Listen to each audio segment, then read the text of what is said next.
Pues vamos a orar, ¿está bien? Padre, en el nombre de Jesucristo, por favor, guíanos a toda verdad. Alumbra nuestro entendimiento. No confiaremos, Señor, ni en lo que sabemos, ni en lo que tenemos, ni en lo que poseemos, Señor, sino solamente en Cristo, en el Señor y dador de nuestra vida, nuestro Salvador. Hoy, Señor, en el nombre de Jesucristo, quiero rogarte, por favor, ayúdame a compartir tu mensaje. En el nombre de Jesucristo, Señor. Amén. Bueno, le hemos puesto como tema a este mensaje las funciones del espíritu, del alma y del cuerpo. Y bueno, yo sé que son cosas que hemos ido aprendiendo en algún momento y las voy a reforzar y vamos a tener una conclusión interesante. ¿Sale? Y quiero comenzar con esto. Nuestro cuerpo está compuesto por 5 sentidos y estos nos permiten comunicarnos con el mundo exterior. Y por medio de estos podemos percibir todas las motivaciones, llamémosle así, que tiene el mundo. Por otra parte, en el alma lo podemos conocer como la parte por la cual nos conocemos a nosotros mismos y por medio de ella estamos conscientes de quiénes somos. Pero también en el alma está nuestro intelecto, está nuestra personalidad, están nuestras emociones, está todo aquello que nos permite tener la capacidad de decisión. El alma nos da la posibilidad de vivir de manera independiente a los demás. Por otra parte, el espíritu es aquella parte que está puesta en nuestra vida, la cual nos hace conocer a Dios. Y en nuestro espíritu está la intuición, está la comunicación o la intimidad con el Señor y también está la conciencia. Es decir, que si lo vemos de la siguiente manera, Dios se comunica a nosotros por medio de nuestro espíritu. En el alma está el yo. Y el cuerpo es el medio o es el envase por el cual percibimos nuestro entorno. Y quiero que recordemos lo que veíamos en la reunión pasada. El apóstol Pablo nos dice que nosotros estamos compuestos por 3 partes: el espíritu, el alma y el cuerpo. Y hablábamos que el espíritu es el eslabón, llamémosle así, entre el espíritu y el cuerpo. Es decir, que el alma, nuestro yo, puede obtener toda la información del mundo espiritual por medio del espíritu humano. Pero también puede obtener toda la información natural por medio de nuestro cuerpo. Es decir, que el alma está encerrada entre 2 mundos o pertenece a 2 mundos, al natural y al espiritual. El alma tiene el poder, llamémosle así, de tomar decisiones para rechazar o admitir algo. Pero algo interesante quiero que veamos. Nosotros al momento de estar divididos en espíritu, en alma y en cuerpo, el eslabón, ¿cuál dije que era? El alma. Es decir, que el espíritu no tiene un control directo sobre el cuerpo. El espíritu no puede tomar o enviar decisiones de manera directa al cuerpo. Y tampoco el cuerpo puede enviar decisiones al espíritu. Todo pasa por medio del alma. Es decir, que para que el cuerpo esté sujeto al espíritu, el alma tiene que enviarle esa señal o esa orden. ¿Qué significa esto? En el alma está el poder, llamémosle así, de inclinarse a obedecer al espíritu o inclinarse a obedecer al cuerpo. Antes de que Adán cayera en el pecado, nada de esto existía, porque todo estaba sometido o sujetado al espíritu humano. Y el espíritu humano, vuelvo a repetir, es el medio o el conducto por el cual nos sometemos al Espíritu Santo. ¿Ok? Pero algo que quiero que veamos, cuando Adán vivía, llamémosle así, sin caer en pecado, todo lo que decía el espíritu era ejecutado aún por el cuerpo. Pero no ahora. Al momento de caer, todas las cosas se revierten.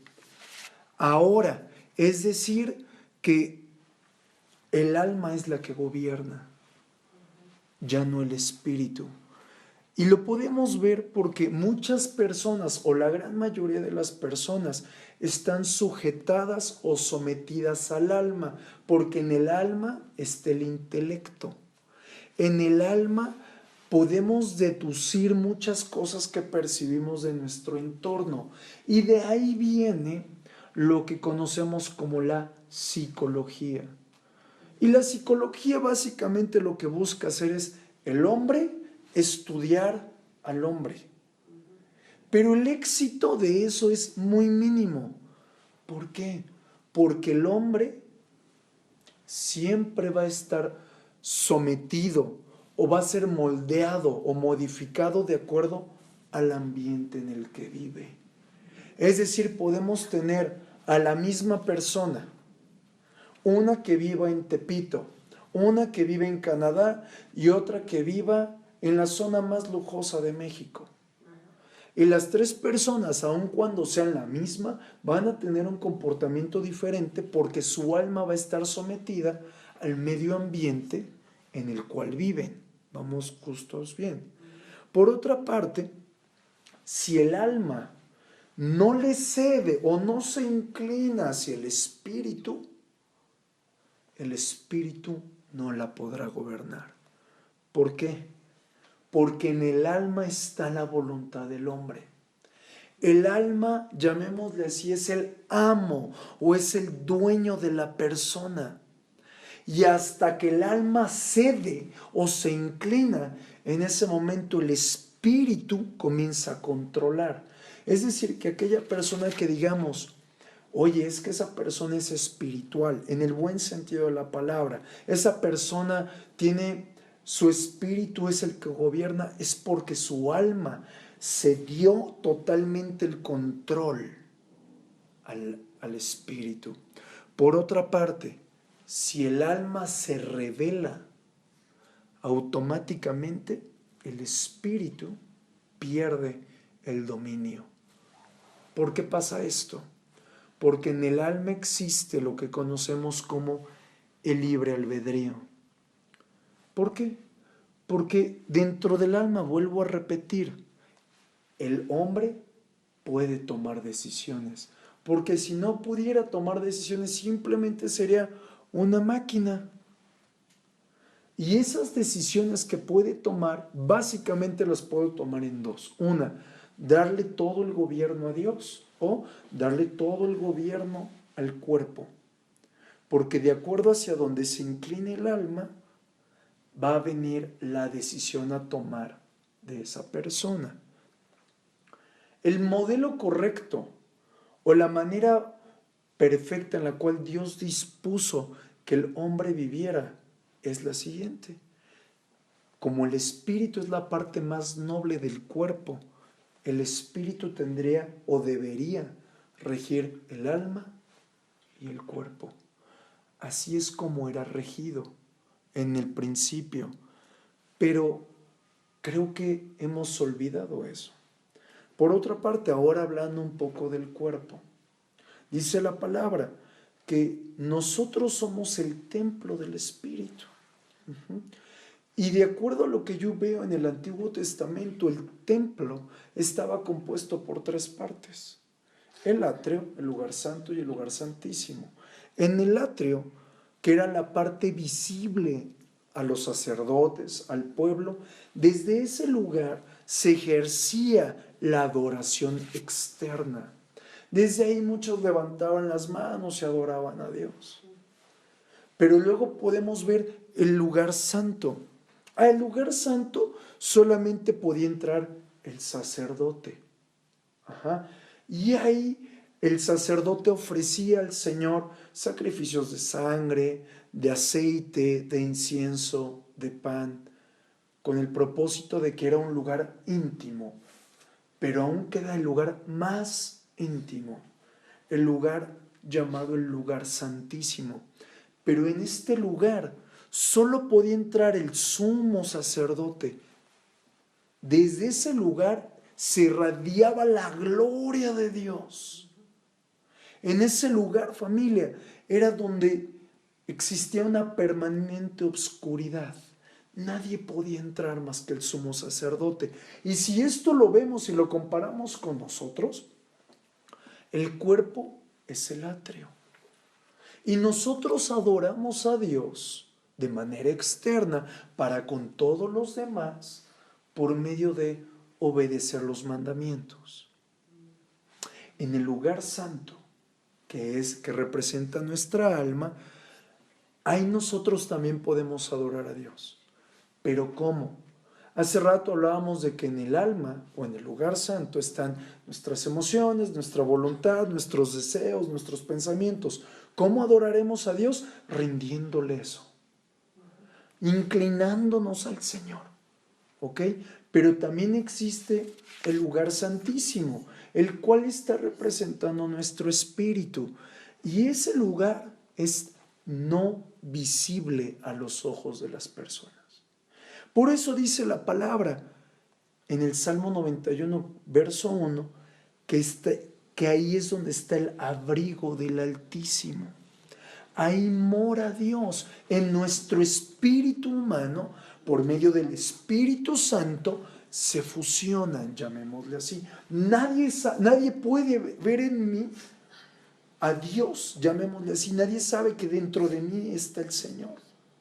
Pueden sentir la presencia, pueden sentir cierta paz, pero no lo ven físicamente como pueden ver mi cuerpo. Por otra parte, hasta que es quitado el velo, así como en el Antiguo Testamento, que era quitado el velo y por debajo pasaba el sumo sacerdote, hasta que es quitado el velo de nuestra vida, por medio de Jesucristo, podemos entrar en una unión directa con el Espíritu de Dios. Pero aquí hay algo muy interesante.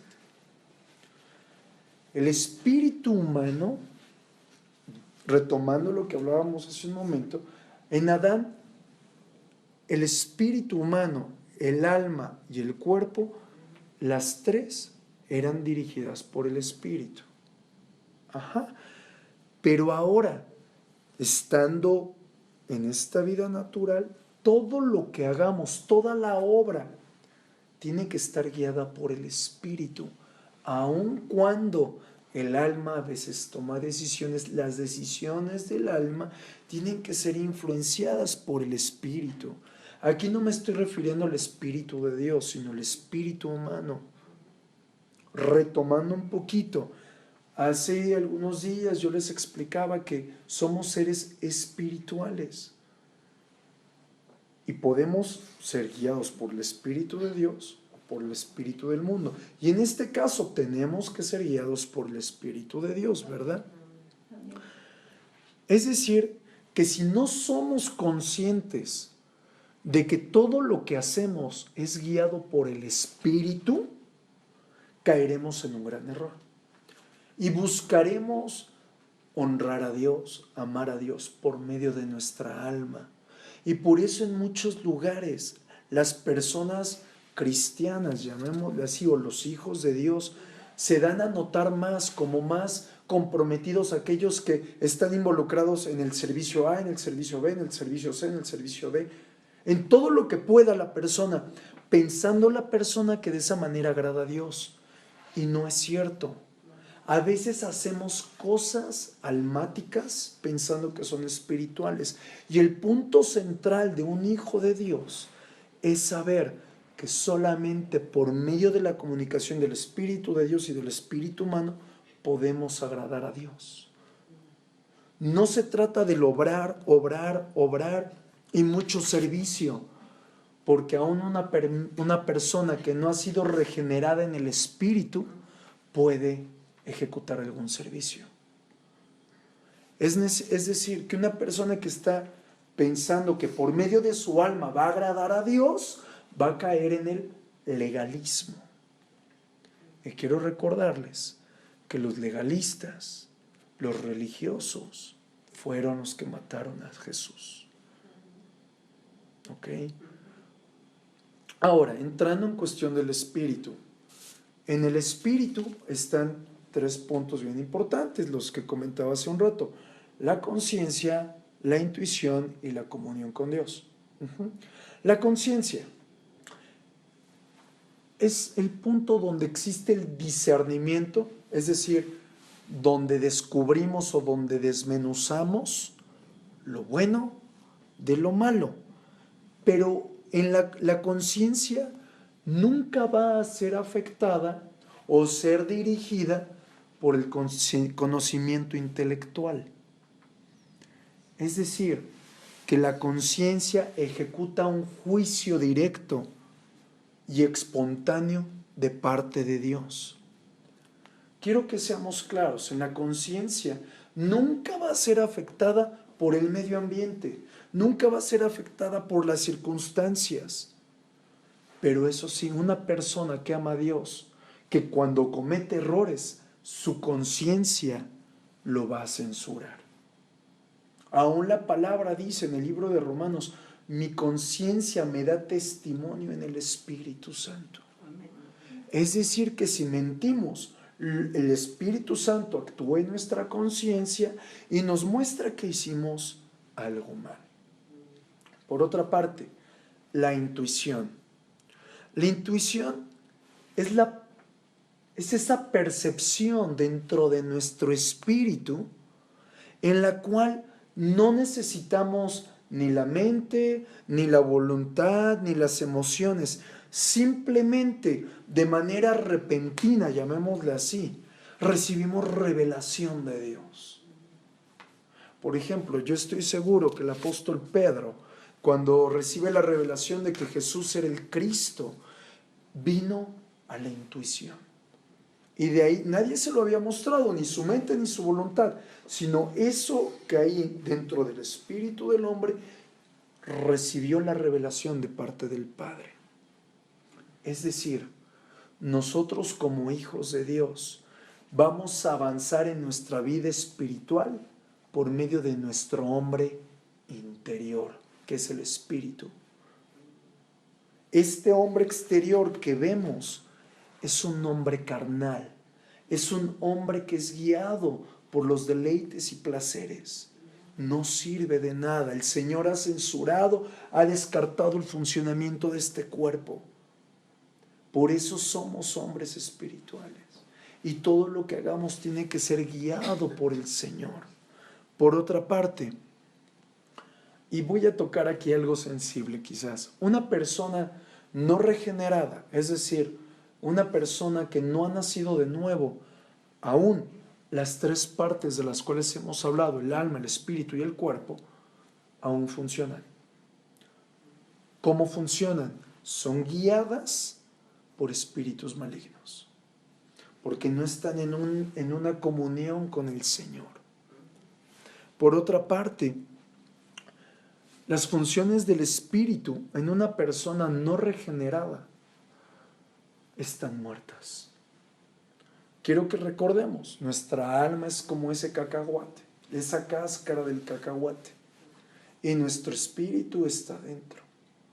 Y eso es como está en una persona no regenerada. Todo el gobierno, todo el control lo tiene el alma, no el espíritu.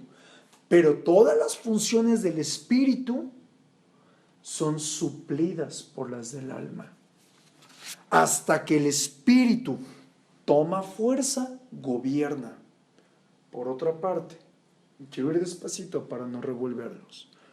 Si nosotros alimentamos el alma, vamos a apagar el espíritu. Por eso nosotros tenemos que crecer en el espíritu por medio de nuestra comunión con Dios. Porque a manera de que crece el espíritu, el alma cede el control. Es decir, cuando ahora una persona es regenerada, por eso es la importancia de saber a qué tenemos que alimentar, si el alma o el espíritu. Por eso cuando una persona es regenerada, tiene que ser partida, tiene que ser separado, con el propósito de que el hombre espiritual o la persona en Cristo pueda alimentar su espíritu. Quiero que veamos algo más. En el alma está la voluntad. Y esa voluntad permite al hombre que reflexione, que forme un juicio, porque si en el alma no estuviera dotado de ese poder, simplemente el hombre sería una máquina. Actuaría en automático. Por eso muchas ocasiones yo les he dicho, no actúen en el automático. Tenemos que aprender a gobernar. Por otra parte, la mente es otra parte del alma. Y en la mente encontramos el intelecto, encontramos los pensamientos, encontramos cierto orden. ¿Por qué? Porque sin la mente seríamos totalmente incongruentes. Otra parte del alma es nuestra parte emocional. Y las emociones, no tiene mucho chiste, ¿verdad? Esas son el asiento, llamémosle así, del amor, pero también del odio. De la alegría, pero también la tristeza. En el alma es cuando tenemos un gran regocijo, pero también en el alma podemos enfadarnos mucho. Es decir, que sin esa fuerza o ese dote del alma que son las emociones, simplemente seríamos como una piedra.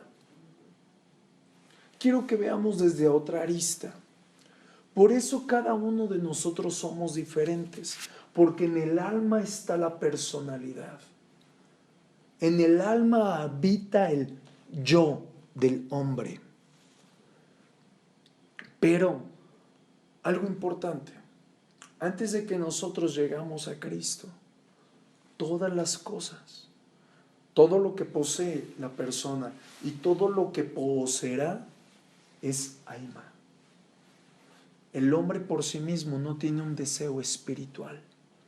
El hombre por sí mismo todo lo quiere es para alimentar su ego, para alimentarse emocionalmente. Por eso todo es alma. Aquella persona que tenga muchísimo dinero y dice, yo compro este carro como un medio de transporte, como una herramienta de trabajo, perdóname, es alma. Todo está inclinado a saciar el hombre hasta el momento que es restaurado y regenerado por Dios. Y aquí es donde vemos algo muy importante. El espíritu, antes de la caída de Adán, era la parte más elevada del hombre. Era lo que regía. Cuando cae Adán en pecado, ahora cambia la posición. El espíritu es sometido y el alma está más candente, llamémosle así. Y les quiero poner un ejemplo muy interesante que un día aprendí. Digamos que el espíritu es la señora de la casa. El alma es el mayordomo. Y el cuerpo vendría siendo el sirviente. Y de repente la señora de la casa se le antoja algo. Y la señora de la casa no va con el sirviente, sino que le hace, le habla al mayordomo. Y le da la orden al mayordomo. Y a su vez, ahora el mayordomo le da la orden a los sirvientes. Tal parece que el mayordomo es el amo, pero realmente no, es simplemente el medio para dar la orden a los sirvientes. Pero cuando Adán cae, desafortunadamente cambian las cosas. Ahora el alma es la que gobierna en vez de el espíritu. Y el alma ahora tiene dos fuentes de alimentación. Una que es el árbol de la vida y otra que es el árbol del conocimiento del bien y del mal. El Señor, cuando le dice a Adán que se aparte de ese árbol, no era solamente para probarlo, para probar su obediencia, sino que el Señor sabía que al momento de que Adán alimentara alguna parte de su alma, en este sentido, la mente, en ese momento la vida espiritual que había creado Dios para Adán iba a ser sometida, sujetada, y la vida del alma iba a crecer. Por eso el Señor le dice, no comas del fruto del árbol de la vida, del árbol del conocimiento del bien y del mal. ¿Por qué? Porque el conocimiento del bien y del mal iba a elevar el alma. Y automáticamente el espíritu se iba a ahogar. Es necesario que comprendamos que el fruto del árbol del conocimiento del bien y del mal desarrolla el alma. Tenemos que tener cuidado porque, por ejemplo, la ética, la moral, la buena conducta, todas aquellas cosas que nos guían a ser un buen cristiano moralmente aceptado, es el árbol del conocimiento del bien y del mal. El hombre espiritual no se guía por una buena conducta, se guía por lo que Dios quiere que se guíe. Obedece los mandamientos. Sé guiado por mi voz. No el hombre, ahora regresando un poquito a lo del alma, por eso el hombre busca estudiar al hombre, que es lo que hablamos como psicología. Y el hombre quiere imponer reglas, quiere imponer mandatos a otro, y eso lo único que hace es que el alma se crezca, y de ahí viene un fruto que se llama orgullo. Es decir, mis hermanas, que cuando nosotros damos de comer al alma, en ese momento estamos perdiendo el conocimiento de Dios.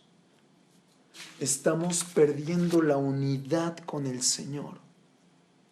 ¿Por qué? Porque todo aquello que no viene del Espíritu, que vendría siendo el mundo, todo lo que viene del mundo alimenta la parte intelectual del hombre. Y esa parte intelectual es el alma. Es decir, mis hermanos, que cuando nosotros optamos por obedecer a nuestro entorno, ojo, cuando hablo del entorno, nuestro instrumento para recibir la información del entorno es el cuerpo. Cuando somos guiados por el entorno, si se dan cuenta, cambia el orden. Cuerpo, alma, espíritu. Y nosotros primero le estamos dando la información o la prioridad al cuerpo, que le habla al alma, el alma que toma la decisión, y la decisión del alma es destruir o someter el espíritu e irse por los deseos del cuerpo. ¿Por qué? Porque el hombre está caído. Por otra parte, si nosotros comprendemos que el orden correcto es espíritu, alma y cuerpo, nosotros tenemos que inclinarnos y comer del fruto de la vida, que es Jesucristo. ¿Cómo vamos a comer del fruto de la vida? La palabra me enseña 3 maneras. 1, la oración, la adoración y el conocer su palabra. Retomo un poquito. Esos 2 árboles, uno de ellos va a hacer crecer el alma y ahogar el espíritu, y el otro va a hacer crecer el espíritu, regresando o regenerándonos al propósito de Dios, que es que gobierne el espíritu en todo momento. Y de aquí podemos sacar una conclusión muy interesante. Cuando el hombre fue creado, el hombre no tenía pecado, pero tampoco era una persona santa ni justa. ¿Sí me cacha? Es decir, que el hombre era neutral, y él era como una tierra, en la cual en esa tierra se podía colocar el fruto del árbol de la vida o el fruto del bien y del mal.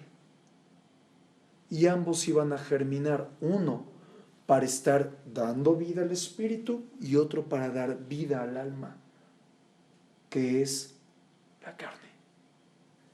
Por otra parte, quiero que nosotros veamos esto.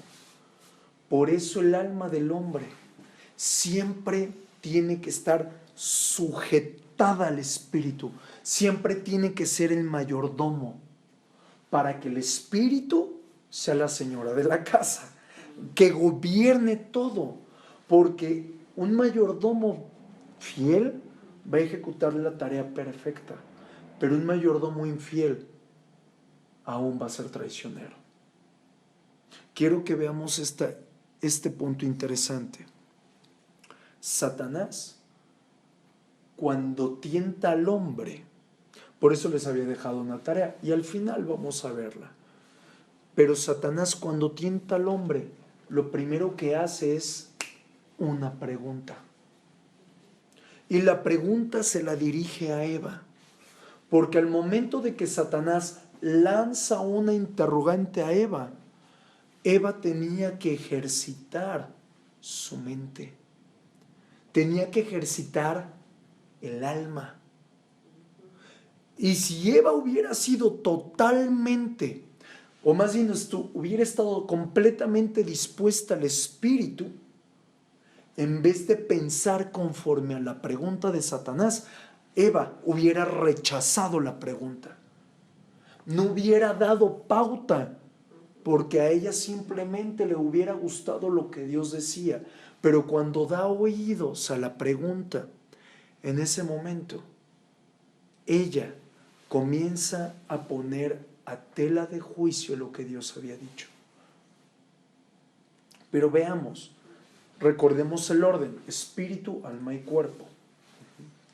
Pero Satanás entra al revés: cuerpo, alma y espíritu. Satanás lo que le dice a Eva, ya la comienza a seducir en relación a que coma el fruto, es decir, la ataca por una necesidad física.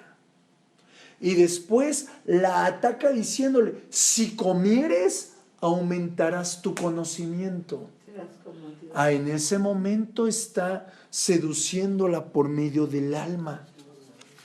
Y ahí entra el ataque al espíritu. Si se dan cuenta, tenemos que estar alertas, porque Satanás, la tentación siempre va a estar guiada a nuestro cuerpo para atacar el alma, y el alma se levante y someta al espíritu.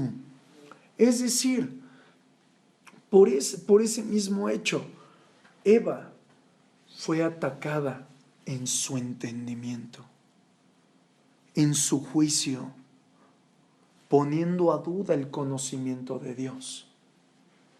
Por eso la palabra en primera de Timoteo nos enseña algo muy fuerte. Y aquí vemos que Adán no pecó. Vemos aquí que Adán no fue engañado. Eva sí fue engañada. Eva automáticamente, en el libro de Génesis capítulo 3 verso 13 dice: la serpiente me engañó, y a causa de ese engaño hay transgresión. Es decir, mis hermanas, que Adán nunca fue engañado. Adán tenía la mente lúcida. Adán sabía que el fruto estaba prohibido, pero aún así comió de él. ¿Por qué? El alma estaba siendo guiada por su parte emocional. Quiero explicar por qué.